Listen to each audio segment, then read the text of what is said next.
May chinelas dyan, te. Chinelas. May chinelas kang ligo. Saan? May chinelas.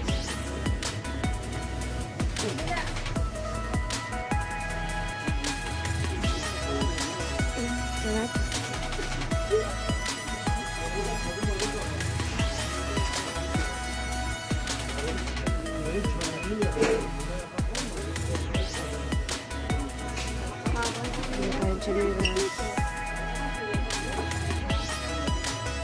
Yan yan. Magkano?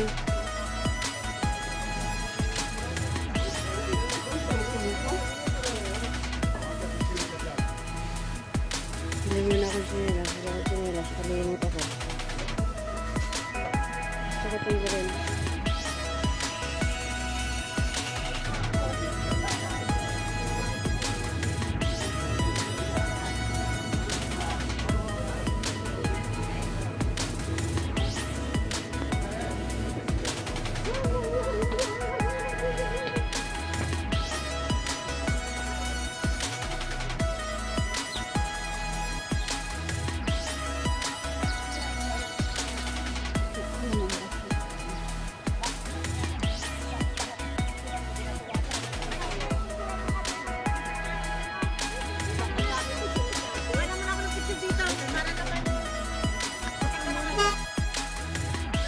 Welcome to my vlog.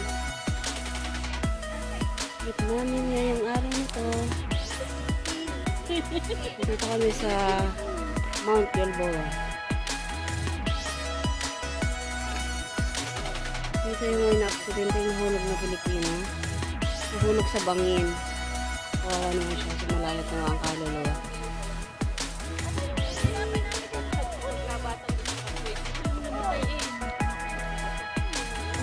Pinoy talaga natutulas ng ulo, di ba?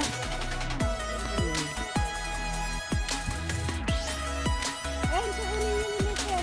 Bago na sa patas. Kaya nga.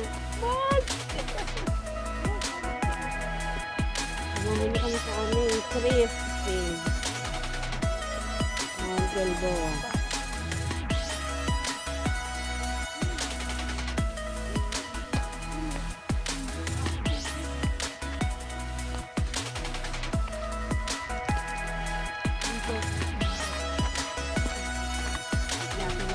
Kawang.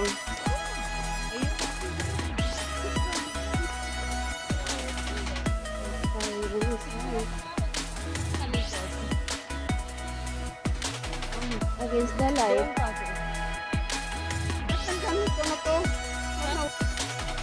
Nandito na kami sa taas ng Mount Gilboa. Pinakamataas na bundok dito sa Patong Norte. Busog ka! Ganda na kanilang farm dito.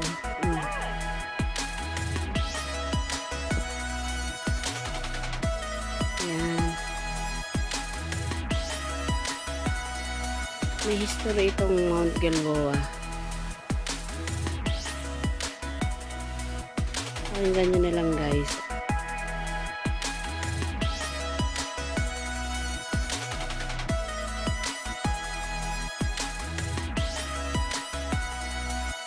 Of Saul, last battle and suicide in the book of Samuel. Saan ito mga babasa? Sa 1 Samuel chapter 31 verse 4.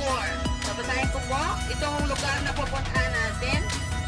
Kaya sinabi niya sa tagadala ng kanyang gamit, pandigma.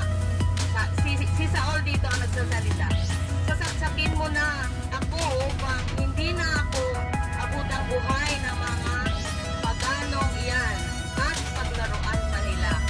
Ngunit tumanggi ito sapagkat natatakot siyang gawin ito. Kaya pinunot ni Saul ang kanyang espada at sinaksak ang kanyang sarili. Sino si Saul? Si Saul ay first king ng Israel. Yung nanghingi ng hari ang mga Israelites. Ito siya yung unang naging hari. Though permissive will from God, humingi sila ng hari, pero ibinigay ng Panginoon dahil yun ang gusto nila. Pero there was some consequences. Dahil si Saul ay hindi siya naging obedient sa Lord.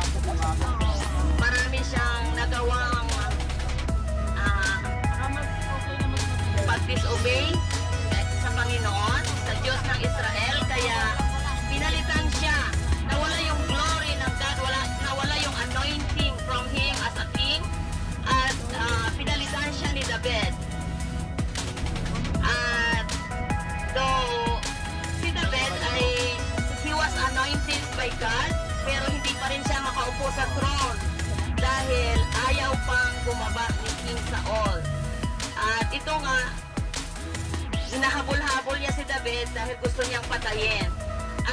At this point, dito sa pupuntahan natin, dito na siya namatay dahil sinaksak niya mismo ang kanyang sarili dahil we believe that God allow it dahil kung buhay si Saul ay hindi makaupo sa throne si King David. Who is King David? King David is a man after God's own heart. At dito nanggaling ang ating Panginoong Jesus from the tribe of Judah. He is the Lion of Judah. Si Jesus, di ba, isa sa mga title ni Jesus, He is the Lion of Judah.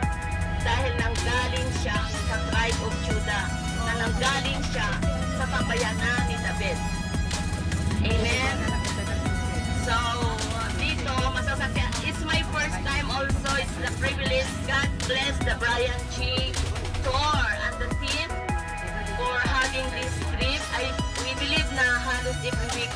And may the Lord bless them to continue to do this ministry na ang mga kababayan natin, mga OFW ay ma-enjoy, ma-explore ang mga lugar, the land of the Bible. Pero kailangan natin i-connect siya sa Bible.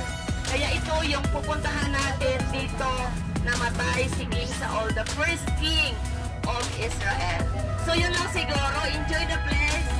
At yun ang importante na alam natin yung background ng pupuntahan natin ngayon.